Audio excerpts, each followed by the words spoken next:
اس کے بعد دعا مانگیں جس پریشانی کے لیے دعا مانگیں گے، اور دنوں میں اللہ آپ کی اس پریشانی کو دور فرما دیں گے۔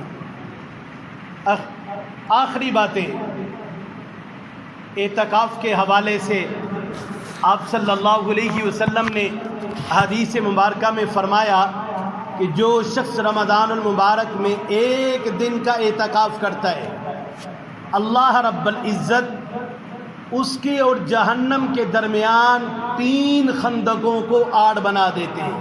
کتنی خندقوں کو؟ 3 خندقوں کو، 3 خندق، اور ایک خندق کی مسافت کتنی ہے؟ اور فرمایا آسمان اور زمین کے درمیان کی مسافت سے بھی زیادہ مسافت ہے ایک خندق کی۔ ایک دن کا اعتکاف ہمیں جہنم سے 3 خندقیں دور کر دے گا۔ جو آدمی 10 دن کا اعتکاف کرے گا اس کی کتنی بڑی فضیلت ہے۔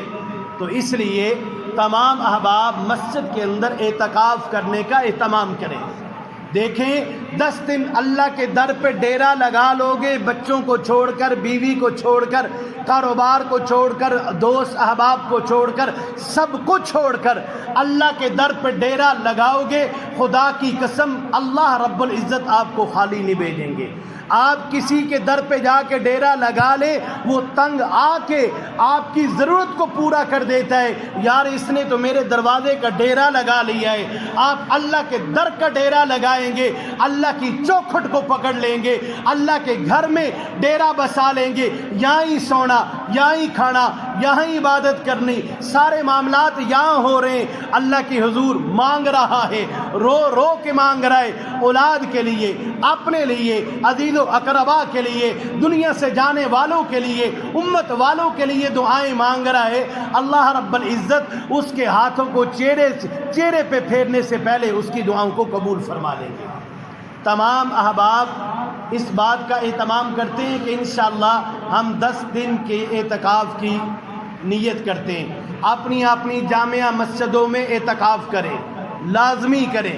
اللہ پوری آبادیوں والوں کے اوپر اپنی رحمتوں کا نزول فرماتا ہے کہ جو مسجد میں اعتکاف کرتا ہے۔ دوسری بات یہ ہے، ایک بات یاد رکھیں، شیطانی حملہ ہوتا ہے۔ اولاد کوئی نیک عمل کرنا چاہے تو والد اگر معمولی سا کوئی نکتہ پیش کر دیں اور وہ نکتے میں رکاوٹ کا پہلو نکل رہا ہو، اولاد فوراً مان لیتی ہے، میں تو یہ نیک عمل کرنے والا تھا، ابا جی نے یوں کہہ دیا، اماں جی نے یوں کہہ دیا، تایا جی نے یوں کہہ دیا، فلاں نے یوں کہہ دیا، تو اس لیے میں نے احتراماً ان کی بات مان لی۔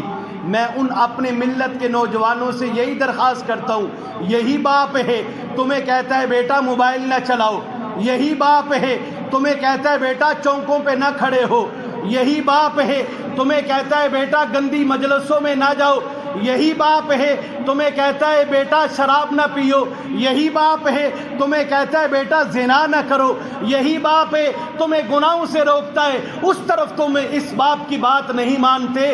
اگر باپ نے نیکی کے عمل میں ایک نکتہ پیش کر دیا جس کے اندر رکاوٹ کا پہلو نکل رہا ہے، بیٹا صاحب نے فوراً وہ بات مان لی، میرا باپ یوں کہہ رہا تھا، میں نے احتراماً اپنے باپ کی بات مان لی۔ یاد رکھنا، نیکی کے معاملے میں اگر والدین کوئی رکاوٹ ڈالیں، اگر بیٹا نہیں مانتا، میں منبر پہ بیٹھ کے کہتا ہوں وہ بیٹا گناہگار نہیں ہوگا۔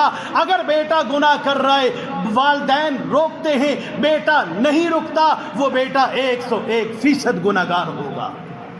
تو اس لیے ہر قسم کے گناہوں سے بچنے کی کوشش کرو۔ رمضان کا مقصد یہ ہے، رمضان کا احترام یہ ہے، رمضان کا مطالبہ یہ ہے، روزے کا مطالبہ یہ ہے، رمضان کے آنے کا مقصد یہ ہے۔ اور آخری بات جو رمضان المبارک کے آخری جمعوں میں کی جاتی ہے، دیکھیں آپ کے سامنے ہے آپ کا مدرسہ، دور دراز سے طلباء اللہ رب العزت کا قرآن یاد کرنے، حفظ کرنے کے لیے آتے ہیں، مسافر بن کے آتے ہیں۔ آپ تمام احباب اپنے تعاون سے زکوٰۃ کی صورت میں، صدقے کی صورت میں، فطرانے کی صورت میں، عشر کی صورت میں، کھانے کی صورت میں، گندم اور چاول اور چیزوں کی صورت میں آپ ان کی مہمان نوازی کرتے ہیں۔ اللہ رب العزت آپ کی اس مہمان نوازی کو قبول و منظور فرمائے۔ اللہ رب العزت آخرت کے اندر اپنی شیان شان آپ کو اس کی جزائے خیر عطا فرمائے۔ اور یہی آپ کی توجہ دلانا چاہتا ہوں کہ یہی مدرسہ آپ کا اپنا ہے۔ سابقہ سالوں کی طرح اس سال بھی آپ نے اپنی زکوٰۃ، فطرانہ، عشر، گندم کی صورت، چاولوں کی صورت اور کھانے پینے کی اشیاء کی صورت میں اپنے جو مہمانان رسول اپنے گھر بار کو چھوڑ کر اللہ کے دین کو سیکھنے کے لیے آپ کے ہاں تشریف لاتے ہیں، ان کی مہمان نوازی کے لیے اس فنڈ کو جمع کروائیے۔ زیادہ سے زیادہ پچھلے سال بھی کورونا کی وجہ سے گندم بھی کم ہوئی اور فنڈ بھی کم ہوا، اس سال بھی وہی حالات ہیں۔ اس لیے تمام احباب جو قریب کے حضرات ہیں ان سے درخواست ہے آپ اپنے مدرسے کو زیادہ فوقیت دیں، اپنے مدرسے کے ساتھ تعاون کو مقدم رکھیں۔ اللہ رب العزت آپ کو جزائے خیر عطا فرمائے۔ اور انشاءاللہ العزیز آئندہ جمعہ یہ رمضان کا آخری جمعہ بھی ہوگا اور اس جمعہ کے موقع پہ مسجد کا تعمیری فنڈ بھی جمع کیا جائے گا۔ تمام حضرات اس میں بھی دل کھول کے تعاون فرمائیں، تمام احباب سنتیں ادا فرمائیں۔